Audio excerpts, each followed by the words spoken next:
Hello people, this is another knife review on a dosage and Friday night knives, and tonight I'm coming at you with the Kizer Comet, a Paul Munko design working with Kizer. As you can see, this one, it comes in a brass and green micarta, or this blackened bronze or oxidized bronze and linen blue micarta, which is fantastic and beautiful. It's oiled and all that, definitely nice. This is not a big knife, but it's really cool. It's an unusual design with this really long drop point blade, very pokey. Not too, it looks like it's about, I currently have the battery set on my caliper, so I haven't measured, but it looks like it's about 3mm stock that's been finished. So about an eighth of an inch, maybe 0.11, 0.12, something like that inches. Very nice little knife. Quick little bit, give you an idea of the weight on this sucker here. So 3.1 ounces. Little bit heavy for the size of the knife, but not super heavy all around. Not really going to go into the cost right yet, but it's relatively reasonably priced. Cost on everything is up nowadays.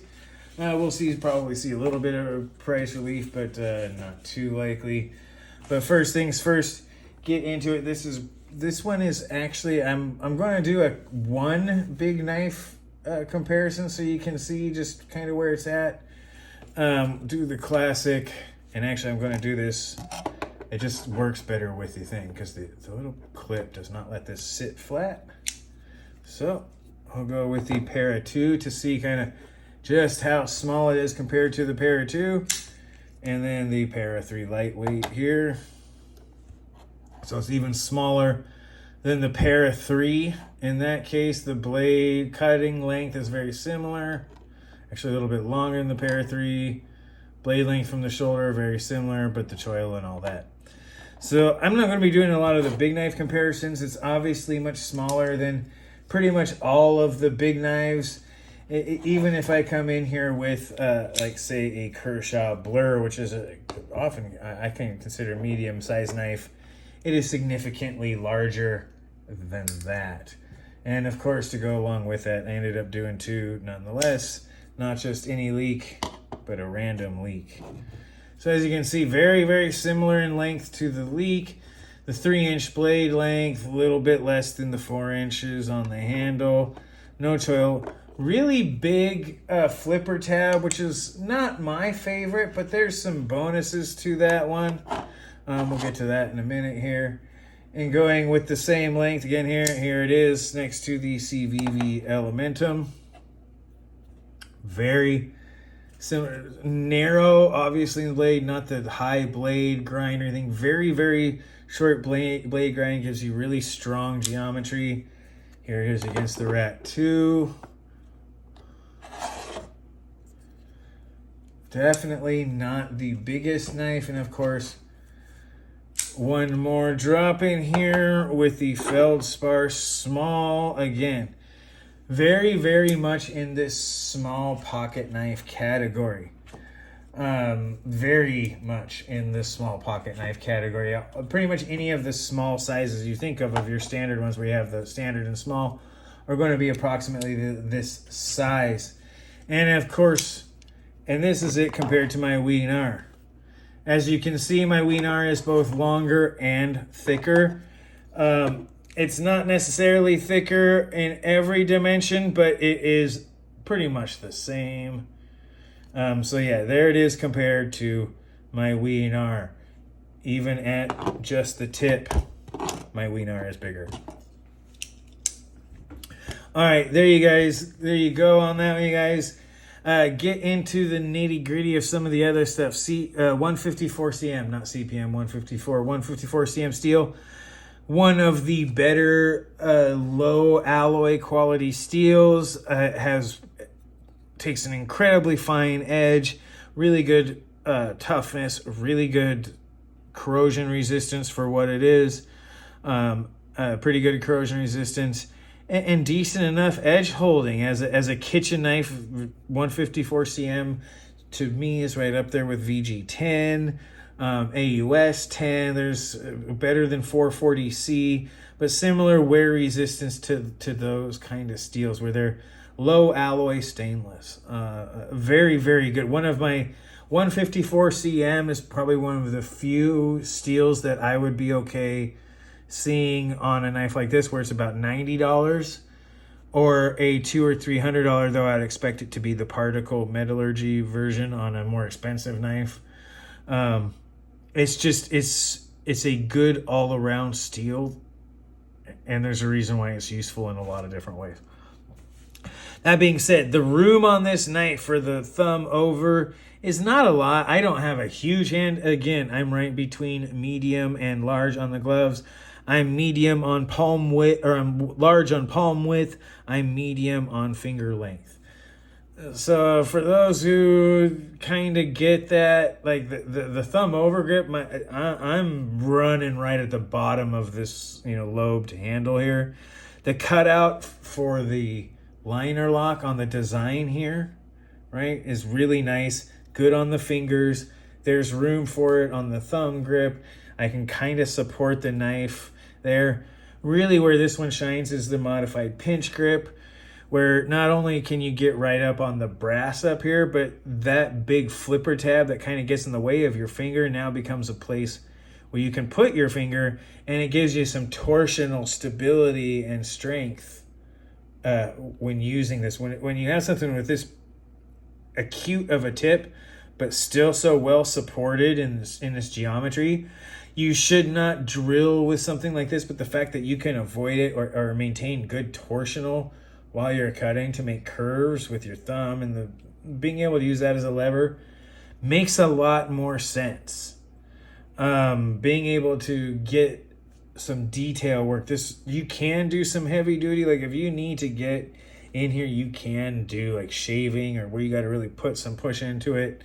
It's got good geometry to support the edge. It's got steel that's good toughness, all of that. But where this really is going to shine is on detail work, stuff that requires a good fine edge. This is not a SAR.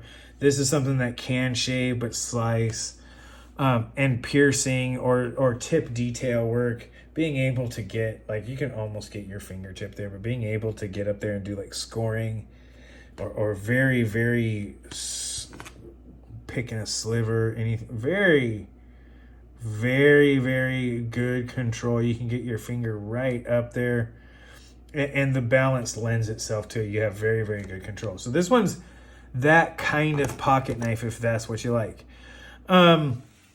That design of it really makes it look cool too. Like, this is a really classic kind of knife.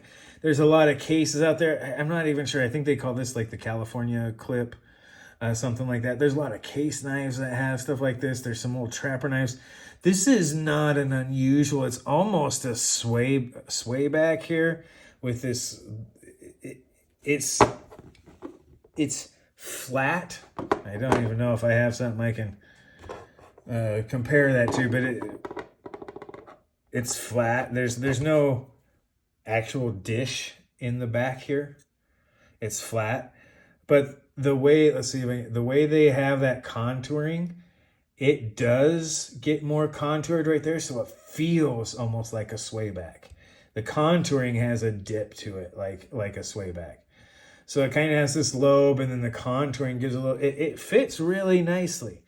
So it gives you that classic bit, which, as far as the aesthetics part of the design on this, it nails it. This is a knife person knife. If you pull this out and use it, people are going to know that this is one of those kind of pocket knives, right? The mechanics of it, the bearings, very good. Kizer has been on a roll with the smoothness and control of their bearing flippers.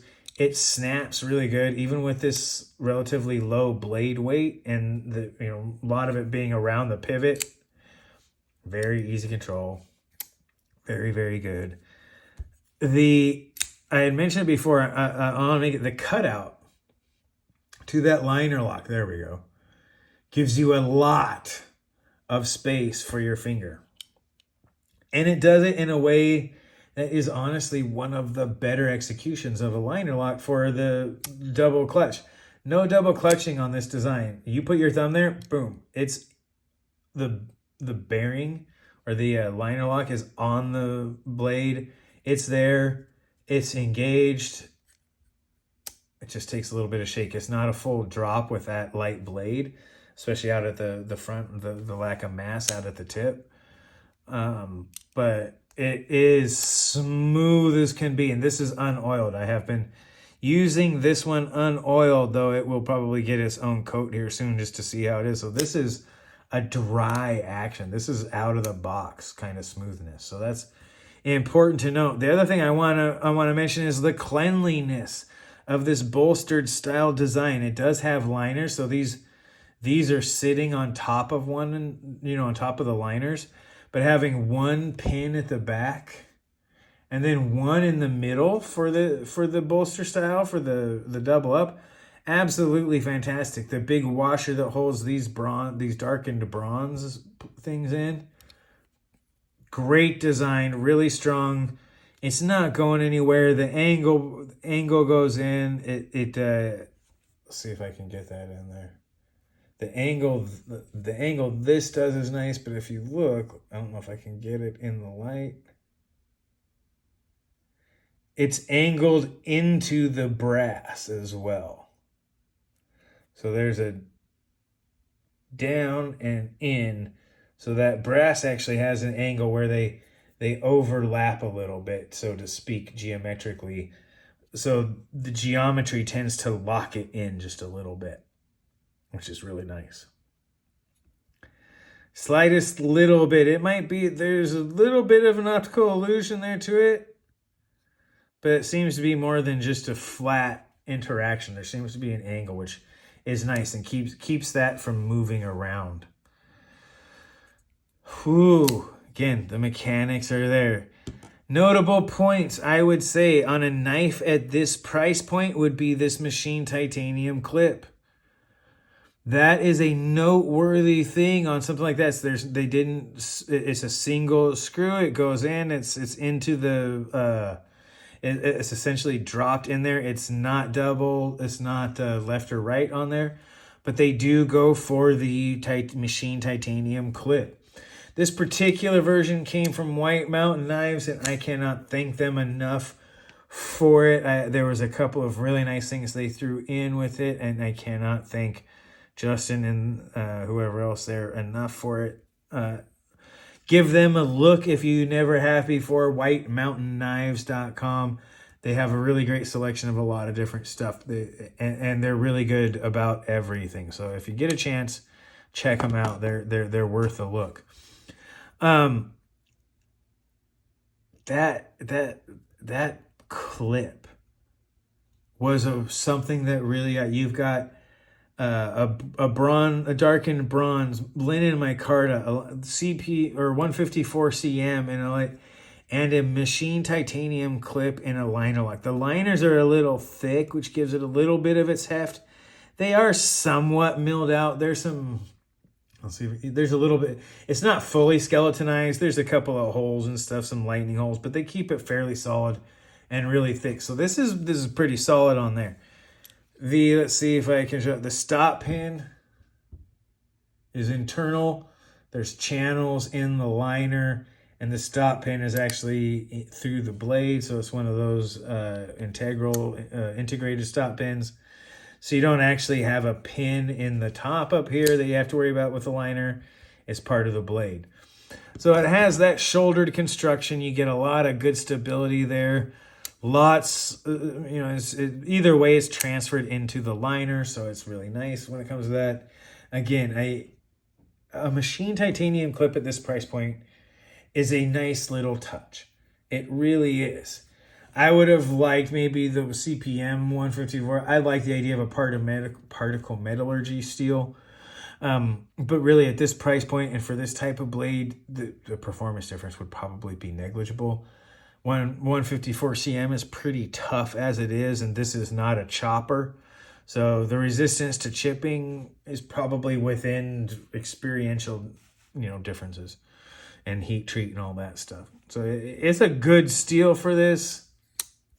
Man, $89 for this. Is it the most cost-effective knife out there? I mean, no. No, it's a significant portion more over something like the Feldspar and D2. But what you get for the extra money, I mean, we'll keep it out here. D2 versus 154 CM. Are they both budget? They can be. Like, this isn't the most expensive steel, and it's not the most expensive steel to work, but it's a really good one. D2, you know, you get it. So there's not a lot of cost in there, but the other materials, this very, very fine quality craftsmanship where it comes to that transition, again, I can run my fingernail. One spot I can catch. So very fine quality when it comes to the workmanship. I'm not saying this isn't with, this is one of my favorite knives and the insets and all that stuff with the weight. But the price difference, you do get something, and instead of a bent metal clip or a spring clip or something that is always obvious, you know, some standard repeat clip that you know is a cost-saving measure in order to make a price point or, you know, get that little bit of extra profit per unit and all that sort of stuff. They do a really good job on this. They save money in places where, I mean, it's obvious, but they do it in places where it's not going to hurt so much. Like 154 CM, great steel, not expensive, but still a good quality steel. I mean, 154 CMs, 14C28N, and D2 are probably my favorite budget steels, but I'll take, you know, all that sort of stuff. But when you realize that Damasteel, the stuff you see in $600 knives and all that stuff with all that fancy stuff, it's the pattern you're paying for because the steels in it are basically 12C27 and CPM, the particle medical version of this, or RWL 34, which is very similar to the particle medical version. So even those really expensive steels have steel that's approximately as useful or similar properties to this. So that's good. I'm going to have to go with a whole lot on this one when it comes to what I like. It's a good aesthetics. If you like the green and gold versus the blue and dark, you have that option. It kind of goes with different stuff. I like this color scheme. I think this goes with my aesthetic, my subjective aesthetics, but they do have other ones. The intended purpose is obviously an EDC knife. When it comes to something like opening an envelope, being able to get this, you know, in the right little bit to do that, pretty fucking solid. Excuse my, I'm not re-recording it. You guys are going to have to live with that. It's pretty solid. So the cost to value, not the highest. I mean, it's close to $100 for this knife. But they're not skimping on quality for it. You definitely get high quality fit and finish. Good materials. And little details like the machined titanium clip. And other ones like, let me see if I can focus. Machined titanium clip and a chamfered. Number one, the clip's not prioritized over the lanyard hole, but the lanyard holes, let's see if I can get that there. The lanyard holes are chamfered. So you got, it is a little bit, you know, worn down there, so it's not going to be cutting into your lanyard. So you got lots of good thought into the fit and finish and quality. The price isn't the cheapest, but it's not over $100. So it's good. You're getting good value for your money. Is it the greatest? Is it there with the QSB Penguin? No, and arguably it's not even there with something like, you know, like the Feldspar or the Rat 2 in D2 particularly. even, I mean, arguably a $60 Kershaw in 14C28N is arguably close to a similar value. It's cheaper, but you get similar materials. You don't get all the stuff, but it's also cheaper. So you're not paying, the extra $20 for some of the other materials. Maybe it's worth it, maybe it's not. So it's a similar value calculus, which is nice. If you're expecting this to be something more than that, you'll probably be disappointed. It's very well designed. Good in the hand. It's good for a lot of different grips. And this is the kind of knife that you could sharpen and flatten. You can sharpen on almost any stones. You could probably, though heaven forbid me for even saying this as a hand sharpener, you could probably even use some pull-through sharpeners on this once in a while to some decent and useful results. So you can sharpen this on your own on just about anything. I mean, you could literally sharpen this steel on a coffee cup, and I'm not lying, and do a pretty good job if you know what you're doing. So you can do a lot of stuff with this knife. It's not meant to be a hard use knife. You can use it for a hard use task, but it's not meant to be used hard repeatedly. And I am going to hell for everything I am biting my tongue about right now. So yeah, there's a good value. If you're expecting this to be a value king, you're not going to get there. If you're looking at this going, you know what, the design language speaks to me. That's the kind of thing I want a knife for. I can open up boxes with it. I can do scoring. It's got an aesthetic appeal to me.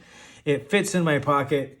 It's almost deep carry, right? Like that's your deep carry right there. That's what's popping out of your pocket. It's just those couple of screws, the top of the clip, and the lanyard hole. That's what's out of your pocket. If you have that in jeans, that's barely going to even show up, right? You got your clip and then there. So that's a really good, very, very, very nice steel. Again, tough. Like you can, for the steel itself, heat treat and all that stuff, it has the capacity for pretty good toughness for a stainless steel, especially for its edge holding. So yeah, there's a lot to like about this Comet. It straddles a nice zone, very, very competitive zone. As far as like the $70 to $90, $70 to $100 range, that's a pretty competitive area for a lot of things where you can get a lot of good knives, and that's a hard place to put in there. But the Comet actually pulls a niche out for itself. It's different than most. It's still useful in an EDC. It's got a different look that's both classic and modern, which is nice. It doesn't take up a lot of spot in the pocket, though, as Nick Shabazz would say, there is a bit of a pocket pecker right there.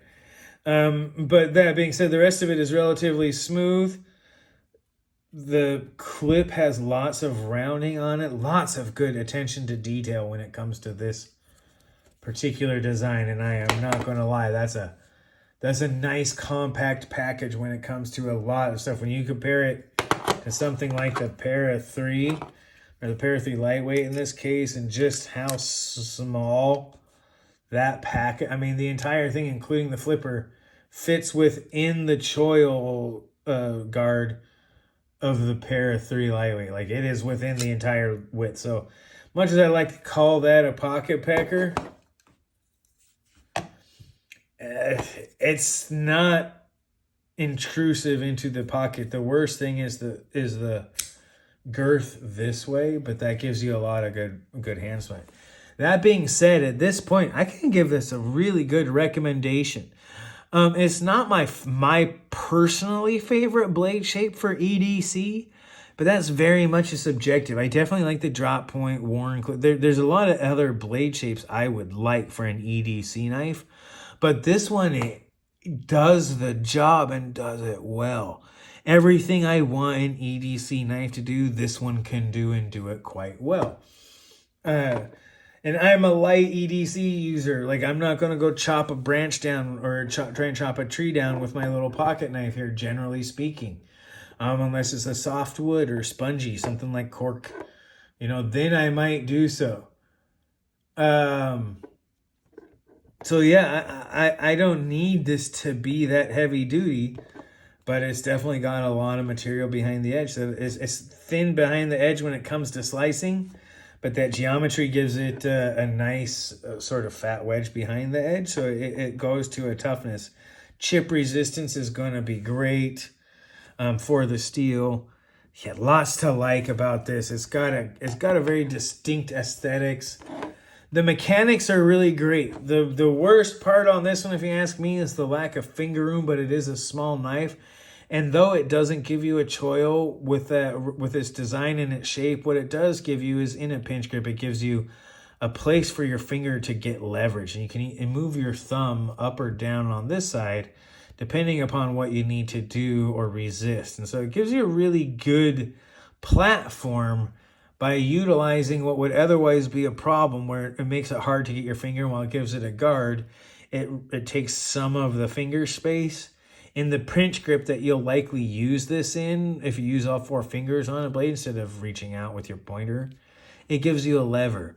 So it mitigates what I would consider to be the one problem by just requiring you to shift your grip a little bit. And in a knife this relatively small and narrow, it's not too far-fetched to imagine that you'll use it in a similar grip or something where a modified grip too often.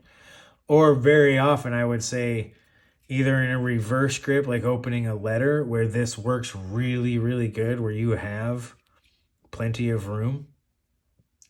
Or in a pinch grip where you have your finger on top where you're scoring or you want really good control of that fine and acute tip. So a lot of it's fine for most of it. Big-handed people, if you have trouble fitting your hand on a pair of 3, you'll never get it on this. This is a 3-fingered knife for you. And that's just the way it is. This is not going to appeal to people who need or have trouble. If you're someone who's like, no, a rat 2 just doesn't, like this doesn't, even with that finger space, my hand just can't fit on that. You'll never, this is a 3-fingered knife. Your pinky's going to be hanging off. And that's just the truth.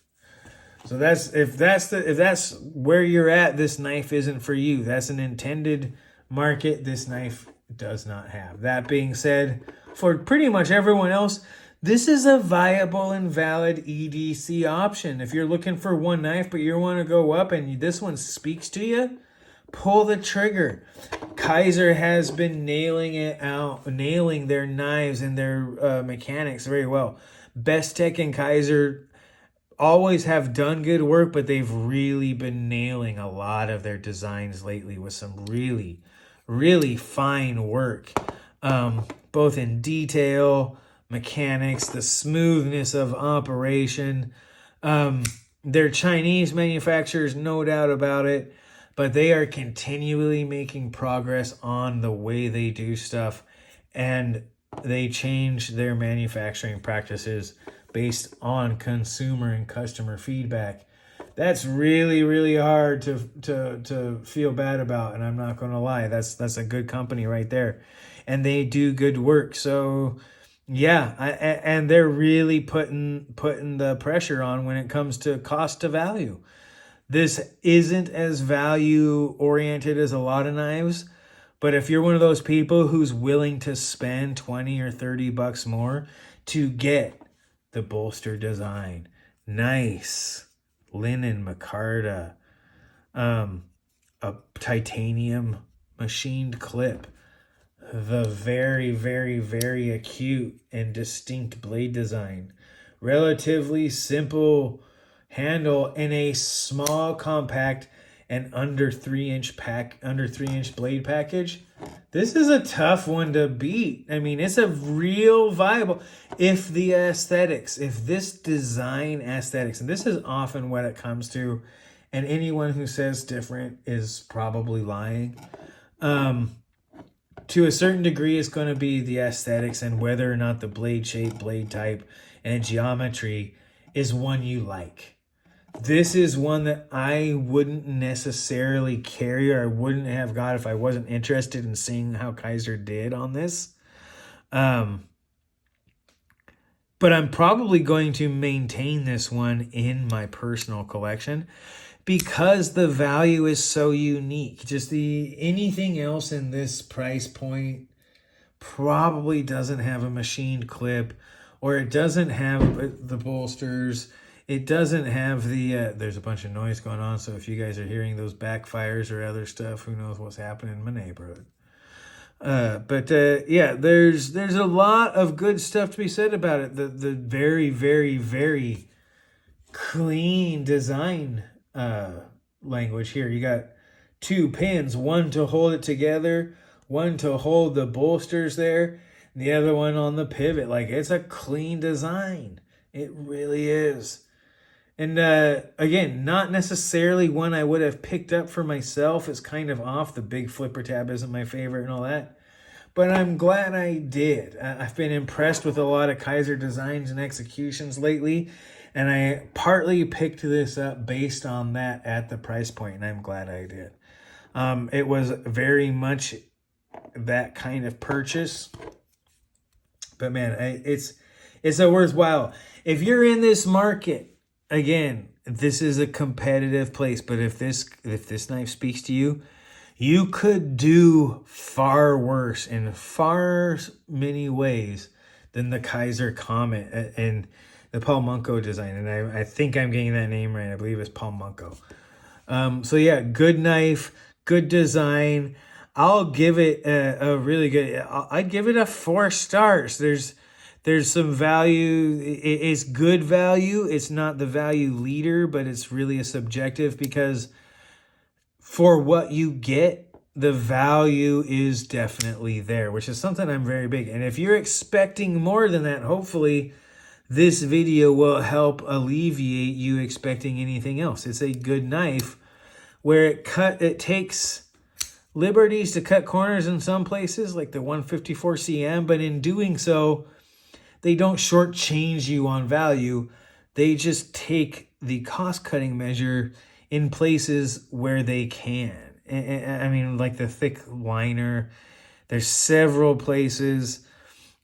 Instead of titanium, you got the brass, but you do have the titanium clip. Like there's places where they add value and subtract value to make this price point that makes this a rather unique knife in the market. And that being said, if that's something that appeals to you, this one is a knife you should buy.